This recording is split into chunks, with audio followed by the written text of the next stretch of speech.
কিভাবে কি কোথায় কি বসাতে হবে। হ্যাঁ, তো আমরা এই যে অ্যানুয়াল প্রকিউরমেন্ট প্ল্যান, অ্যানুয়াল মানে কি? বাৎসরিক। প্রকিউরমেন্ট মানে হলো আমি কি বলছিলাম ক্রয়, প্ল্যান হলো পরিকল্পনা। অ্যানুয়াল প্রকিউরমেন্ট প্ল্যান মানে কি? পরিকল্পনা। এখন বাৎসরিক ক্রয় পরিকল্পনা এটা কি আমাদের ব্যক্তিগত নাকি সরকারি কেনাকাটা? সরকারি কেনাকাটা স্যার। আমরা কথা বলতেছি গভর্নমেন্টের কেনাকাটা বা জনগণের জন্য যেটা সরকারি হবে। তো অ্যানুয়াল প্রকিউরমেন্ট প্ল্যানটা বলছে যে এটা ম্যান্ডেটরি, ঠিক আছে? এটা 2028 সাল থেকে এটাকে ম্যান্ডেটরি করা হবে। তো অ্যানুয়াল প্রকিউরমেন্ট প্ল্যানের অনেকগুলো বিষয় থাকে, তার মধ্যে দুটো গুরুত্বপূর্ণ বিষয় হলো সোর্সিং, পারচেজিং। আপনারা শুধু শুনে যান, ঠিক আছে? স্লাইড দিলে আর একটু বড় করে দেখাবো। না ভাই, এটা পারা লাগবে তো ভাই, পরীক্ষার মধ্যে না, নিজে বাঁচার লাগে দরকার ভাই। সোর্সিং, পারচেজিং এটা কি? সোর্স মানে কি? উৎস না? পারচেজ মানে কি? কেনা করা। দেখো আমার এই উৎসের সাথে ক্রয়ের খুব গুরুত্বপূর্ণ সম্পর্ক আছে। কিভাবে? একটা উদাহরণ দেই আপনাদেরকে। ধরেন আমি একটা ক্রয় পরিকল্পনা করব, এখানে আমার বছরে অনেকগুলো কেনাকাটা আছে, অনেক রকমের কেনাকাটা আছে, গুডস আছে, ওয়ার্কস আছে, সার্ভিস আছে। গুডসের মধ্যেও বিভিন্ন রকম থাকতে পারে, তাই না? এখন আমি যদি উৎস চিন্তা না করি তাহলে কি হবে দেখেন। ধরেন আমি একটা প্ল্যানের সাথে দেখলাম যে আমি কিছু ফার্নিচার প্রকিউর করব। কোথা থেকে? বাংলাদেশ থেকে, দেশ থেকে, দেশীয় পণ্য অথবা বাইরের প্রোডাক্ট কিন্তু দেশে অ্যাভেলেবল, ঠিক আছে? আর কিছু প্রোডাক্ট ক্রয় করব ফরেন কান্ট্রি থেকে। তাহলে উৎসটা কোথায় দেখেন এবং ধরনটা কেমন? তাহলে আমি ক্রয় পরিকল্পনা সাজানোর সময় আমি যদি দুইটারই ক্রয় পরিকল্পনা একরকম সাপ্লাইয়ের সময় দিই, একরকম সম্পাদিত বা কম্পিটিশন টাইপ দিই, তাহলে কি হবে? কি বিপদ হবে? ধরেন আপনি লিফট প্রকিউর করবেন, 20টা লিফট প্রকিউর করবেন আমি কোথা থেকে? ইউরোপ কান্ট্রি থেকে। তাহলে ওটার জন্য কি লাগবে? শিপমেন্ট লাগবে, লেভি লাগবে, মেজার লাগবে, ট্রেকিং লাগবে, ওখানে ইন্টারন্যাশনাল লেভি লাগবে, ইন্টারন্যাশনাল রুলস রেগুলেশন আমাকে মানতে হবে। তাহলে আমি একই প্লেনে যখন আমি ফরেন প্রোডাক্টগুলা বা ফরেন কান্ট্রি থেকে কিনবো এবং সময়টা আমার বেশি লাগবে এবং প্রসেসগুলা একটু ভিন্ন হবে, তাই না? তো আমার চিন্তা করতে হবে প্রকিউরমেন্টটা আমি করবো, ক্রয়টা যে করবো, আমার উৎসটা কোথায়।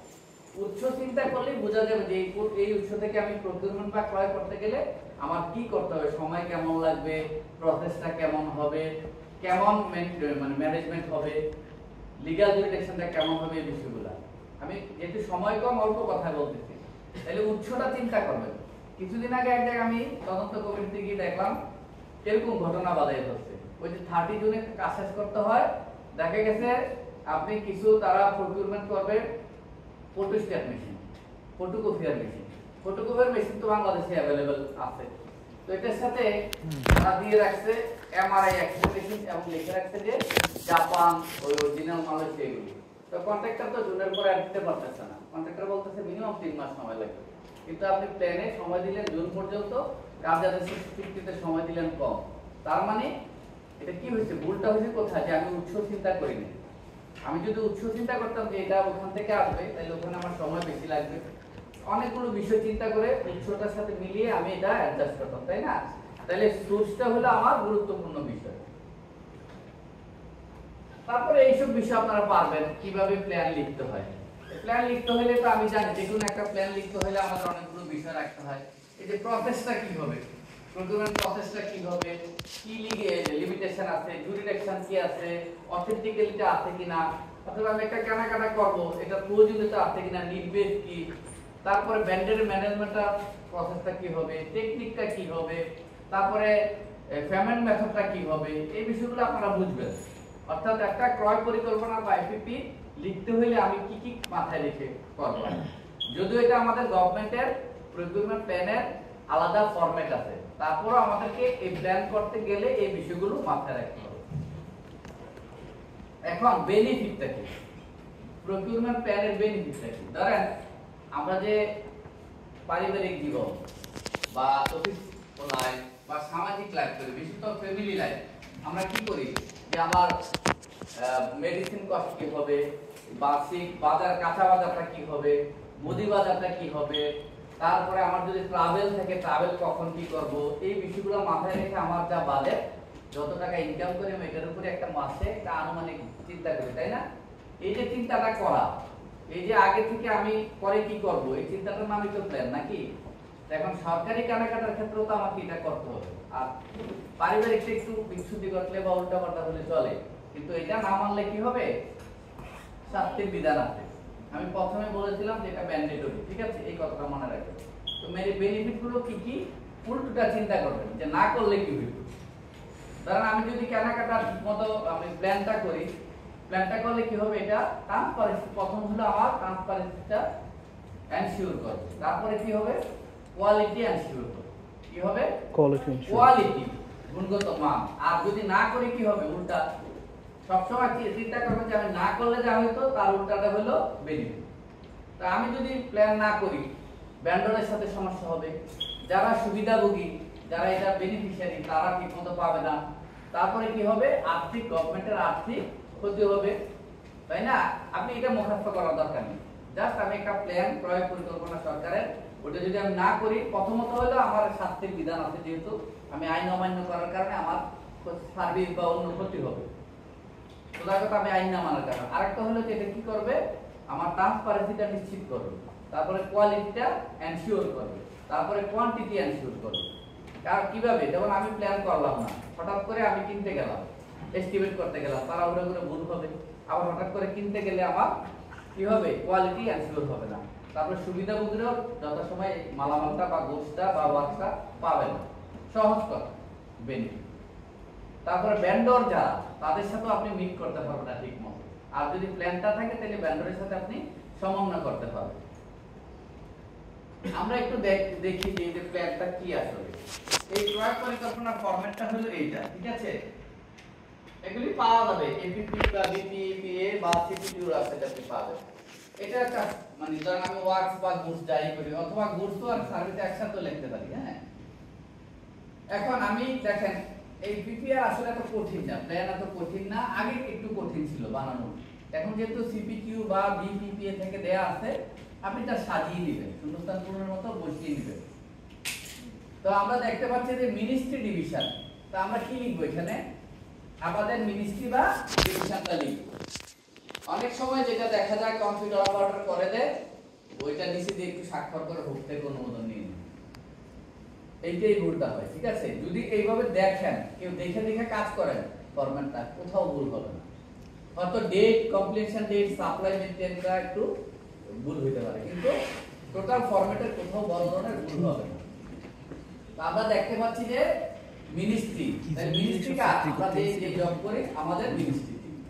তারপরে বলা আছে কি এজেন্সি, এজেন্সি মানে কি আমার প্রতিষ্ঠান। তারপরে কি এই কোড, প্রকিউরিং এন্টিটি মানে যিনি ক্রয়কারী তার কোড, এটা এখন अवेलेबल আইবাসে চলে আসে, অনেক সময় ওটু চলে আসে।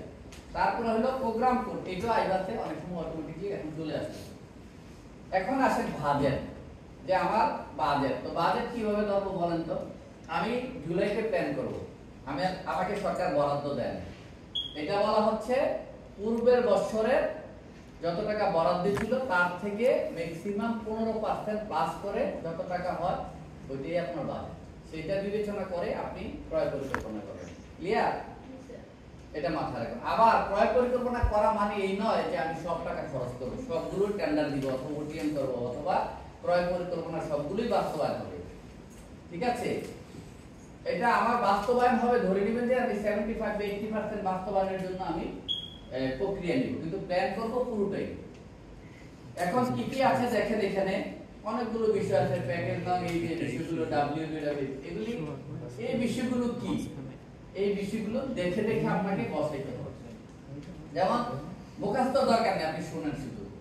আমি যদি একটা প্ল্যান করি, আমি আমার সামনে এই ধরনের টেবিলটা আছে, ফার্নিচারটা, এটা প্রয়োগ করব। প্ল্যানের একটা কম্পোনেন্ট বা প্যাকেজ হলো আমার ফার্নিচার, ঠিক আছে? আমরা প্যাকেজ বুঝি তো, প্যাকেজ মানে কি? যে আমরা যত গুডস কিনবো প্রত্যেকটা ভিন্ন ভিন্ন আইটেম, আইটেমগুলো যখন একসাথে হবে, এটা একই ধরনের হলে এটা কি একটা প্যাকেজ হবে, তাই না? যেমন গুডসের ফার্নিচার একটা আইটেম, এটা পুরো একটা ফার্নিচারটা মিলিয়ে একটা প্যাকেজ, ঠিক আছে? তো এরকম ভাবে প্যাকেজ করব। প্যাকেজটা কি করব? এই যে এখানে বলা হয়েছে প্যাকেজের একটা ঘর লাগবে, বাকিটা আমি পরে বলতেছি। তারপরে ডেসক্রিপশন লাগবে, ধরুন আমি এই যে ফার্নিচারটা প্রস্তুত করব, এটা একটা বর্ণনা লাগবে না? এটা কি ফার্নিচার, এটা কি এই টেবিল অফিস ফার্নিচার নাকি টেবিল চেয়ার অথবা স্টিল ফার্নিচার নাকি অন্য কিছু, এটা লাগবে না? যেমন আমি যদি টেবিল প্রস্তুত করি বা যদি বলি যে অফিস ফার্নিচার, তাহলে লিখবো কি আমরা পারচেজ বা সাপ্লাই অফ অফিস ফার্নিচার। আর আমার যখন টেন্ডার ডকুমেন্ট বিক্রি হবে তখন এখানে আলাদা আলাদা একদম স্পেসিফিক করা থাকে। তারপরে আমি বললাম যে কোয়ান্টিটি বা ইউনিট, ধরেন আমি যে ফার্নিচারটা কিনবো এটার একটা ইউনিট লাগবে না? আমি কি এটা সংখ্যায় কিনবো নাকি সেটে কিনবো? আমি আগেই বলছি আমার ফ্যাশন নিয়ে টেনশন করবেন না, শুনবেন শুধু, ঠিক আছে? জব প্লেসে ইজিলি পারবেন এগুলো। এখন আমি চিন্তা করলাম যে আমার একটা প্যাকেজ হলো ফার্নিচারের, এটা প্যাকেজ দিলাম ফার্নিচার এই গুডসের, এটা হলো বর্ণনা হলো ফার্নিচার বা সাপ্লাই বা পার্টসে যাই লিখলাম। তারপরে ইউনিট আসবে, আর একক আসবে না, ইউনিটটা পার সেট হইতে পারে, ইচ হইতে পারে। তারপরে কি লাগবে? একটা সংখ্যা লাগবে, তাই না? সংখ্যা, কোয়ান্টিটি লাগবে। তারপরে কি লাগবে? কোয়ান্টিটির পরে কি লাগবে? এটা একটা পাক কলম বা এস্টিমেট লাগবে না? এটা খরচ কত? আমি 50 টা 100 টা ফার্নিচার কিনবো, ফার্নিচারের মধ্যে আমার অনেক ধরন থাকতে পারে, যে executive table, visiting chair, executive chair, এরকম লাগবে, কম্পিউটার টেবিল এরকম লাগতে পারে। এরকম ভাবে আমার কি করতে হবে? এটার একটা মূল্য লাগবে, সবগুলো মিলে একটা পাক কলম লাগবে না? আচ্ছা, তো পাক কলম মানে কি? এস্টিমেট। তারপরে এটা কি লাগবে? এই এস্টিমেটটা যে আমি করব, এটা এই যে এটা একটা অনুমোদন লাগবে না? আর্থিক অনুমোদন। আর্থিক অনুমোদন কে দেয় বলেন তো? হোপ না, হোপ দিবে। হোপ মানে কি? Head of the procuring entity. অনুমোদন দিবে এএ, অ্যাপ্রুভিং অথরিটি দিবে। অর্থাৎ আপনার ওই টাকাটা যার নিকট ফিনান্সিয়াল পাওয়ারে ডেলিগেশন ফিনান্সিয়াল পাওয়ারে যাকে ক্ষমতা দেওয়া আছে নথিটা তার কাছে যাবে। এটা অনেক সিনিয়র যারা প্রকিউরমেন্ট অথরিটি বড় বড় মিনিস্ট্রি তো এটা মাথা ঠিক থাকে না, হাতে ফাইল নিয়ে সরাসরি হোপ থেকে অনুমোদন করায়, এটা বিভিন্ন ঝামেলা হয়ে পড়ে। অনুমোদনকারী অনুমোদন দেবে, সহজ কথা, ঠিক আছে? এখন অনুমোদনকারী কে? ওই আর্থিক সীমা, ওই অর্থের সীমার জন্য, ওই টাকার জন্য যাকে ক্ষমতা দেয়া আছে, কারো 3 কোটি, কারো 10 কোটি, 100 কোটি, 500 কোটি, তাই না?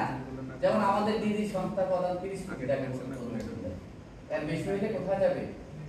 মিনিস্ট্রি। কিন্তু আমাদের ডিজিকে আবার বলা আছে অনন্ত 30 কোটি টাকা মিনিস্ট্রি বলছে, কিন্তু আমাদের প্রবিধানমালা সার্ভিস রুলে বলা আছে সর্বোচ্চ ক্ষমতা। তার মানে আমরা যদি যত কাজই করি আমাদের মিনিস্ট্রি না পাঠাইলে সমস্যা নেই, তারপর আমরা বিগ অ্যামাউন্ট হলে আমরা পাঠাই, ঠিক আছে? আমাদের সংস্থার প্রধানকে সর্বোচ্চ ক্ষমতা লেখা আছে আর্থিক, প্রশাসনিক, অনেকগুলো ক্ষেত্রে, যেমন দরপত্র, আর্থিক অনুমোদন, তারপরে ক্রয় কাজের ক্ষেত্রে, সকল ক্রয় কাজের ক্ষেত্রে সর্বোচ্চ ক্ষমতা। তার মানে আমাদের মিনিস্ট্রি যাওয়া লাগে না, কিন্তু আপনাদের ক্ষেত্রে আর্থিক সীমা মানতে হবে, তাই না? আমরাও মানি। তাইলে এখানে একটা কি লাগবে? Approving authority. তারপরে হলো অ্যাপ্রুভিং অথরিটি, খেয়াল করেন অ্যাপ্রুভিং অথরিটি এখানে আমি যা বলতেছি এখানে কিন্তু নাম হবে না। আমি কিছুদিন আগে ওই আরবিদের এখানে দেখছি লেখা আছে লেফটেন্যান্ট কর্নেল নাম দিয়ে দিয়েছে প্ল্যানের মধ্যে, এটা আগে যে প্ল্যান করছে ওখানে হবে পদবি, ঠিক আছে? তো অনুমোদনকারী যদি ধরেন আমাদের ডিজি হয় তাহলে আমি লিখব কি? ডিরেক্টর জেনারেল বা ডিজি। আপনাদের ডিরেক্টর হবে, অথবা আপনাদের মিনিস্ট্রিতে যদি যাওয়া লাগে ওই ধরেন 20 কোটি টাকা, এটা আমার এজেন্সিতে হচ্ছে না, এটা মিনিস্ট্রিতে যাবে, তাই সেক্রেটারি, এই তারপর জয়েন্ট সেক্রেটারি, এরকম লেভেল, বা প্রজেক্ট ডিরেক্টর হলে প্রজেক্ট ডিরেক্টর লিখবেন, পদবি লিখবেন, ঠিক আছে? আচ্ছা, অ্যাপ্রুভিং অথরিটি, অ্যাপ্রুভের পরে আমি এটাকে কি করব? টেন্ডার দিব নাকি? ধরেন আমি সিম্পল ওটিএম এ যাব টেন্ডারে, মনে আছে তো আমাদের মেথডগুলোর কথা? আচ্ছা, ওটিএমটা হলো সরকারের মানে স্বীকৃত এবং গ্রহণযোগ্য পদ্ধতি। তা আমি ধরে নিলাম যে আমি এটা ওটিএম মেথডে করব, তাইলে আমার কি লাগতেছে? একটা মেথড বা টাইপ। এটা যে ক্রয় করব, ফার্নিচারটা যে ক্রয় করব, একটা টাইপ, কোন টাইপে ক্রয় করব? এটা কি আমি সরাসরি ক্রয় করব না টেন্ডার দিয়ে ওটিএম এ করব না আরপিও করব? তাইলে আমি ওখানে টাইপ বা মেথডটা লিখে দেব, ঠিক আছে? এই আমি যা বলতেছি এখানে সব আছে, দেখেন এই যে এস্টিমেটেড করতে। তারপরে হলো এই যে আমি এটা দিব, ধরেন আমার 2-3টা ফান্ড থাকতে পারে, আমি ফার্নিচারটা যে কিনবো এটা কোন ফান্ড থেকে কিনবো? সোর্স অফ ফান্ড, ফান্ডটা আমার লিখতে হবে। দেখবেন আপনি যখন এই ফরম্যাট নিয়ে বলবেন আপনি ইজিলি পারবেন। এখন কোথায় যাচ্ছে আমরা? টেন্ডার, ওটিএম পদ্ধতি। তাহলে কি করতে হবে? আমরা এটাকে টেন্ডার করব। টেন্ডার করতে হলে কি করতে হয় মনে আছে? Advertisement, very good. টেন্ডার করতে হলে বিজ্ঞপ্তি, অ্যাডভার্টাইজমেন্টের পরে কি করতে হয়? বিজ্ঞপ্তির পরে টেন্ডারটা কি করতে হবে? Open করতে হবে। হয়ে গেল, তারপরে কি হবে? Very good, very good. Tender যখন আপনার পত্রিকার বিজ্ঞপ্তি চলে গেল, তারপরে টেন্ডার ওপেনিং ওপেন করতে হবে। টেন্ডার ওপেন কে জানি করে মনে আছে? ওপেনিং কমিটি 3 জন। টেন্ডার ওপেনিং এর পরে কি হবে? Evaluation tender evaluation. এটা কে করবে? ওই যে 7 সদস্য কমিটি।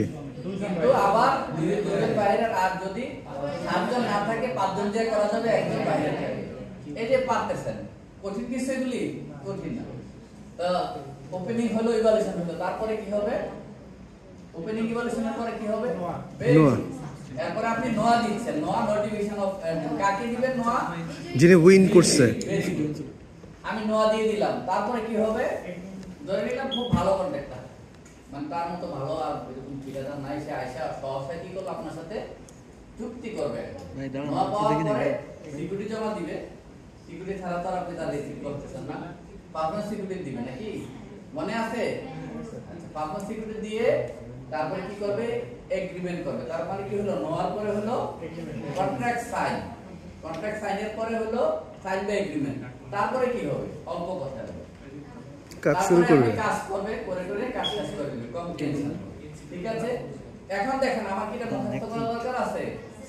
এখন আমরা কিভাবে করি একটা আমি উদাহরণ দিচ্ছি। যেমন আমার বাদ কিভাবে করি, আপনাদের প্রতিষ্ঠান কিভাবে করে। এই প্রতিষ্ঠানের নামটা লিখবেন। প্রথম হলো মিনিস্ট্রির নাম, তারপরে প্রতিষ্ঠান এজেন্সি কি আমার প্রতিষ্ঠান, বাজেট দিলাম, তারপরে লিখলাম প্রকিউরিং এন্টিটি যে প্রজেক্ট ডিরেক্টর, আর যদি কোনো কাজের নাম হয় এখানে দিবেন। দেখেন ওই ফরম্যাটে আমি কিভাবে সাজাচ্ছি। আমি যে কথাগুলো বলছি এখানে আছে, এগুলো আমার কথা না, এগুলি সিপিটিও বা বিপিপিএ। মনে আছে তো? সিপিটিও কি? Central procurement and technical unit, যেটা প্ল্যানিং কমিশন। আর বিপিপিএ হলো বাংলাদেশ পাবলিক প্রকিউরমেন্ট অথরিটি।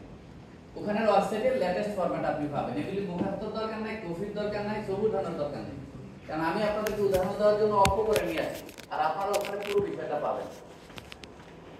এখন এই যে আমরা বলতেছি, একটু আগে বললাম যে এই কম্পোনেন্টগুলো, এখন ধরেন আমি গুডস প্রকিউর করব। আমার তো অনেক আইটেম, গুডস থাকবে, ওয়ার্ক থাকবে, সার্ভিস থাকবে। গুডস এর প্রথম শব্দটা কি? জি। তাহলে জি ডি দিব। ডি সবগুলোর সাথে থাকবে, ডি সবগুলোর সাথে থাকবে। আর যদি ওয়ার্কস হয়, ওয়ার্কস এর প্রথম শব্দ ডব্লিউ ও ডব্লিউ ডি দিব। আর যদি সার্ভিস হয়, এস। সহজ। এখন ভুলে যদি আপনি এইখানে জিডি দিলেন, কিন্তু আপনি ভুলে ওয়ার্কস এর কম্পোনেন্ট বসিয়ে দিয়ে ওয়ার্কস এর টাকা বসিয়ে দিলেন, মিনিস্ট্রি আপনাকে কিন্তু গুডস এর পণ্যের হেডে টাকা দিয়ে দিবে, তখন আপনি এই টাকা খরচ করতে পারবেন না। তাহলে কি করতে হবে? আমার গুডস যেটা, গুডস এর ডেসক্রিপশন, গুডস রেখে গুডস এর জন্য টাকা দিতে হবে। ওই যে কুমিল্লা বিশ্ববিদ্যালয়ে 126 কোটি টাকা তারা ভূমিক্রমে ওয়ার্কস আর গুডস এর মধ্যে গন্ডগোল লাগাইছে।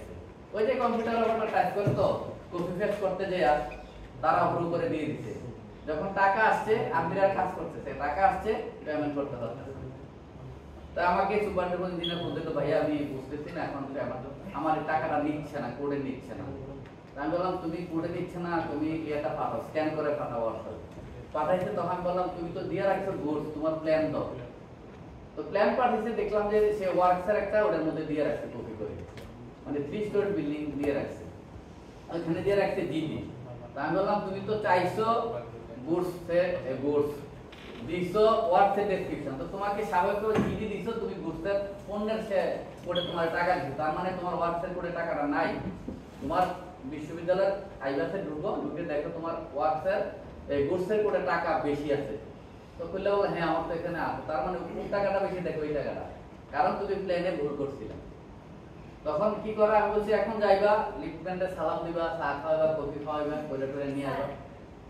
আমরা ওয়ার্কার সার্ভিসের ক্ষেত্রে বুঝবো যে কোনটা আমি ওয়ার্কের হেডে নিচ্ছি আর কোনটা না আপনি, আচ্ছা আমরা প্রথম সেশনে বলছিলাম গুডস কি ওয়ার্ক কি সার্ভিস। বুঝতে স্যার বুঝতে পারতেছি, ওয়ার্কটা মানে ওয়ার্কার সার্ভিস একটু মাঝে কাছাকাছি লাগে না। আমি আপনাকে বলি, আপনি সহজ করে বলি, এইটা কি? এটা বিল্ডিং। বিল্ডিং, এটা ওয়ার্ক। অর্থাৎ যখন গুডস দিয়ে, শ্রম দিয়ে, সার্ভিস দিয়ে মিলিয়ে করা হয় ওয়ার্ক। একটা রাস্তা, এটা কিসে পড়ে? গুডস হলো যেগুলি আপনি মানে পণ্য বা যেগুলি গভর্নমেন্ট হিসেব করবেন, ঠিক আছে? এই যে রাস্তা ঘাট, বিল্ডিং, কালভার্ট, ব্রিজ, সেতু, ট্রেন লাইন, রেল লাইন, যা আছে সব হলো ওয়ার্ক। আর গুডস হলো এই যে বই, খাতা, টেবিল, চেয়ার, ফার্নিচার যা আছে, ঠিক আছে? আর সার্ভিস তো বললাম ইন্টেলেকচুয়াল, যেমন উনিও বলছিলেন কনসালটেন্ট, যেমন বিল্ডিংটা যারা ডিজাইন করে। তারপর একজন ডাক্তার, যখন আপনি ইন্ডিভিজুয়াল কনসালটেন্ট মেডিকেল সার্ভিসের জন্য, মেডিকেল সেবার জন্য, এগুলো হলো সার্ভিস। কনসাল্টিং ফার্ম অথবা কোনো ব্যক্তি থেকে যখন আপনি কোনো সেবা নেবেন, যেটাকে আমরা ইংলিশে বলি সার্ভিস, ঠিক আছে? স্যার প্লিজ স্যার, ধরেন আমরা একটা কনস্ট্রাকশনের কাজ যদি করি এই বিল্ডিংটা, স্যার এখানে ম্যাটেরিয়াল গুডস হিসেবে তো আমাদের ইট লাগবে, তাহলে স্যার সিমেন্ট লাগবে, তাহলে সেটা কি স্যার গুডসের দিকে যাচ্ছে না? আপনি যদি বিল্ডিং কনস্ট্রাকশনের জন্য টেন্ডার দেন, আপনি বলে দিচ্ছেন যে ব্রিক ওয়ার্কস, ব্রিক্সের একটা আইটেম থাকবে, ঠিকাদার ইট বালি সিমেন্ট দিয়ে আপনাকে গাঁথনি করে দেবে, এটা ওয়ার্ক। আর আপনি যদি যে আমি এই বিল্ডিং করব, মালামাল আমি কিনবো, এটা হয় না। কারণ আমরা সাধারণত এই বড় কাজের ক্ষেত্রে মালামাল আমরা কিনে দেই না, কন্ট্রাক্টরকে আইটেম টেন্ডার দিয়ে দিই, ঠিক আছে? আর যদি আপনি আপনার অফিসে বসেন, আপনার অফিসের জন্য 20,000 ব্রিক্স লাগবে মেইনটেনেন্স ওয়ার্কে, যেটা আমরা করি, ওইটা আলাদা কিনেন, যে ব্রিক্স আলাদা কিনবো, এটা আলাদা কিনবো, তো এটা পণ্য গুডস হবে, ঠিক আছে? কিন্তু যখন আপনি কাজ টোটাল বিষয় প্যাকেজে দিয়ে দিচ্ছেন, ঠিকাদার সবগুলো দিয়ে যখন করে দেবে, এটাকে ওয়ার্ক হিসাবে গণ্য হবে, ঠিক আছে? এখন আপনি যেটা বললেন যে আমি রাস্তা করব, রাস্তার মধ্যে স্টোন লাগে, স্টোনের মধ্যে স্টোন সিট কয়েক রকমের লাগে, ভিটামিন লাগে, তো এগুলি তো পণ্য, তাইলে এটা ওয়ার্ক হলো কেন? এটা পণ্য হলো আপনি তাকে দিচ্ছেন এই পণ্যগুলো দিয়ে, যেটা আমি বললাম শ্রমিক, মালামাল, সেবা সব দিয়ে যখন কিছু হবে, এটাকে বলবেন কাজ। আর যখন ইন্ডিভিজুয়াল থাকবে যে আমার এই পণ্যটা এই কাজের জন্য ইউজ করবে, এবং স্টক মুক্ত সব কথা, সেগুলিকে আমরা বলবো গুডস, ঠিক আছে?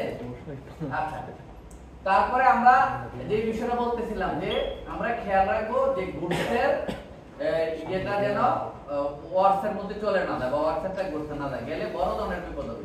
তখন দেখবেন ওই যে বললাম না, মিনিস্ট্রি যাবেন, চার দাম হয়ে যাবে 500 টাকা, 10 টাকা দিলে বলবেন না, চা তো হইতে পারে, 4 পয়সা থাকবো, ঘুরবেন, কষ্ট করবেন, ভীষণ ঝামেলা, লেখালেখি করে আবার প্ল্যান পুনরায় রিভিউ করা, ভীষণ ঝামেলা এগুলো। হ্যাঁ, তা আমরা আপনাদেরকে বলতে বলা হচ্ছে এই বিষয়গুলো, তার মানে মুখস্থ না, জাস্ট এই বিষয়গুলো জেনে যাও। আর এই প্রফেশনাল ট্রেনিং এ মনে রাখবেন, মুখস্থ করবেন না, পরীক্ষার জন্য মুখস্থ দরকার নেই, ঠিক আছে? খাতা সাদা না থাকে, আপনি যেটা বলছিল যে খাতাটা সাদা না থাকে, আপনারা যারা আছেন এখানে এনাফ এখানে কি স্টুডেন্ট আপনারা, তাইলে আমি কেন এগুলি মুখস্থ করতে যাব? আমি কেন পিপিআর মুখস্থ করতে যাব? আমার যখন কমিটি গঠনের দরকার হবে, আমি পিপিআর সূচি দেখলে তো বাদ দেবে কমিটি গঠন, আমি কমিটি গঠনটা দেখে করে ফেলব। তখন আপনাকে নিয়মটা জানার জন্য, মানার জন্য, বোঝার জন্য এই কথাগুলো শুনতে হবে, ঠিক আছে? পরীক্ষার জন্য করার দরকার নাই, তারপরে ওই যে গোল্ডেন কি বলে আমার দ্বিতীয় অফার জন্য দরকার নেই, জাপান, হ্যাঁ জাপান। এরপর হলো ওয়ার্কসের, যেটা বললাম ডব্লিউডি, তার মানে এই বিষয়গুলা বোঝা যাচ্ছে দেখি কঠিন না স্যার। এখন আমরা এই যে কথাগুলো আমার না, পিপিআর এর বই থেকে আপনাদেরকে কপি করে দেখাচ্ছি। এই যে প্ল্যানটা হলো পিপিআর এর পুরো 16 ধারা, না ছবি তুলবো না আমি, বাংলা একটা বই আছে 16 ধারা।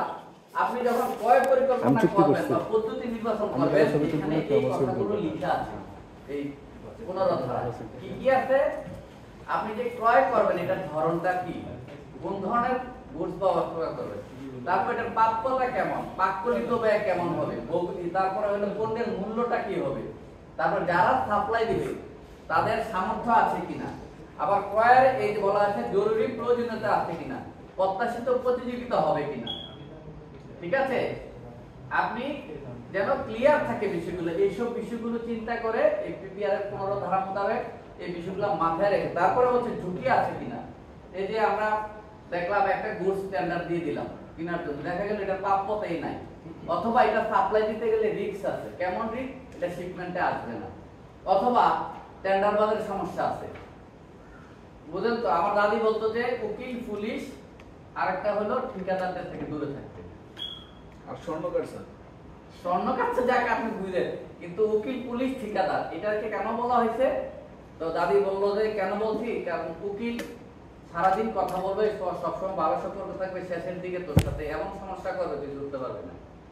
ঠিকাদার খুব সুন্দর কথা করবে কাজের সময়, কাজের আগে পরে, যখন আপনি তাকে কোয়ালিটি মেইনটেইন করতে যাবেন, তার কোয়ান্টিটি ঠিক রাখতে যাবেন, তখন আপনি যত ভালো মানুষ হন, কিছু কিছু ঠিকাদার আপনার বদনাম করবে, তবে কিছু না অনেকই সবাই ক্ষতি করবে। আর ঠিকাদারের কোনোদিন লাভ হয় না, লস হয়।